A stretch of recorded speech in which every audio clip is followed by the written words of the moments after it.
Tuni Lungdamna Laisiangtho Luka alien somlali aneu sagi pan somlakhanna sungah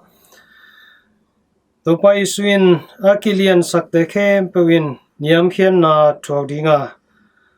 kiniamkhiatte khempeuh lianin kibawl dinghi chihi Isaiah Laisiangtho alien somlenga aneu kiatna sungah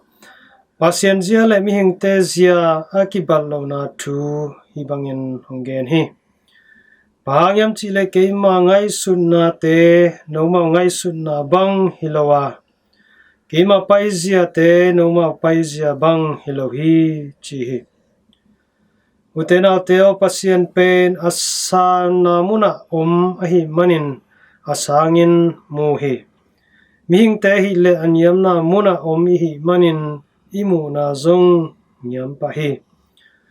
manin mihingte'n apimu mama khat pen Pasian muna mi thupi hi khempeuh tuan lowa mihingte'n aneu mu mama khat zong Pasian muna mi ginalo nahi pa tuan lo hi ipok dingin ka dei thuin Pasian pen thahan mama na pia-in athanem te nuselo hi pil mama na pia-in haite Pasian lo hi hau mama na pia-in azong te pampai tuan lo hi mihingte'n hi le athanem te haite le azong khal te nol hinin Pasian khatheu hi kibawl na tom te inle hang apil tata hau tata le alien tata te ma kithupi sak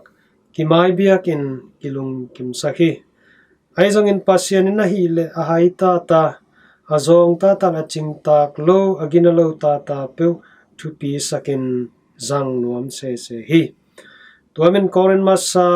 alien kan aneu som ni le sagi na sungah sol tak polin mi pilte mai zum na dingin mi haite katela chat te mai zum na dingin thanem te katel hi chichi cheri mihingte'n hoi hin asiam hin sate zangin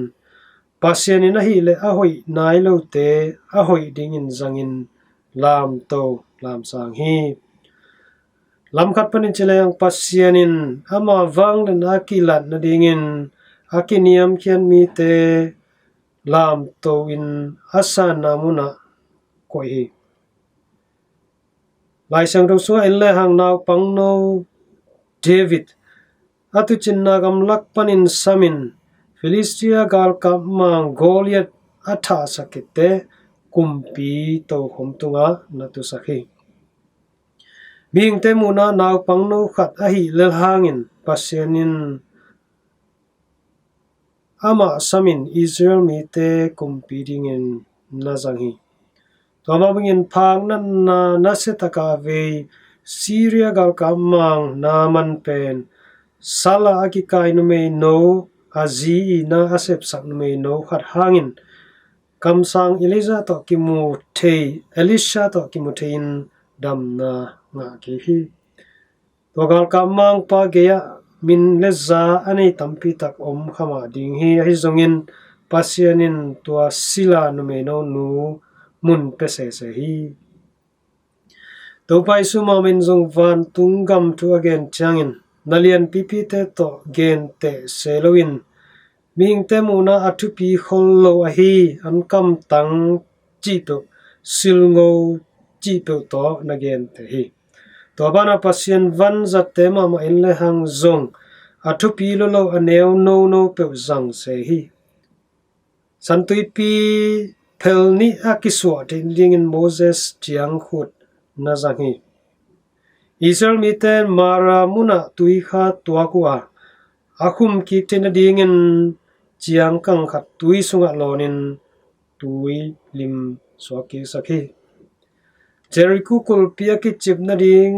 tuki pengkulin kitumin tua to kulpi ki chim saklali Samson in Philistia te tul khat atha lum na dingin lai khagu zanglali toma bang leitung mi khempeuh in gup khian na anga na ding in kum som le kum li khong aphapan ngang no Mary Maria na zangi leitung kumpi te kumpi pa akisial na ding in bongan kuang na zangi lenga zu kumpen pen apia na ding in tui sik na zangi mit topa mit avak ki te na ding in chil le buan na zang lele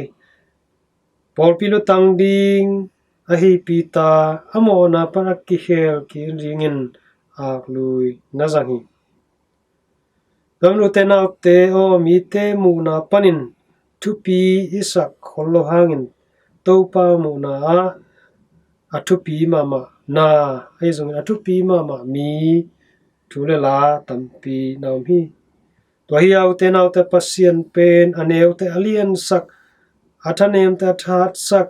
azong khal te hau sak kiniamkhiatte alam sang topa hi chi